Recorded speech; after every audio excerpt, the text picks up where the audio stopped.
Хвала Аллаху Господу світів.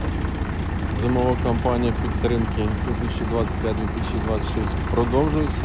Зараз ми біля Центрального ісламського культурного центру Нівки. Комендантська година на носу. Вигружаємо білети. Дякуємо Туреччині, дякуємо нашим партнерам, Посольству України в Туреччині, Кримському фронту, Фонду національного добробуту Криму, всім, хто сприяє звершенню добрих справ. Esselamu Aleyküm ve Rahmetullah ve Berekatuhu.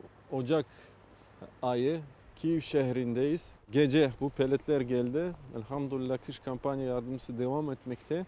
İHA kurumuna, Türkiye Devleti'ne kim bu yardımlara takıldı, çabaladı.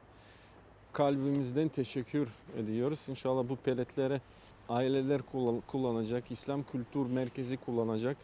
Allah sizden razı olsun, kabul, makbul eylesin. Allah razı olsun. Evet.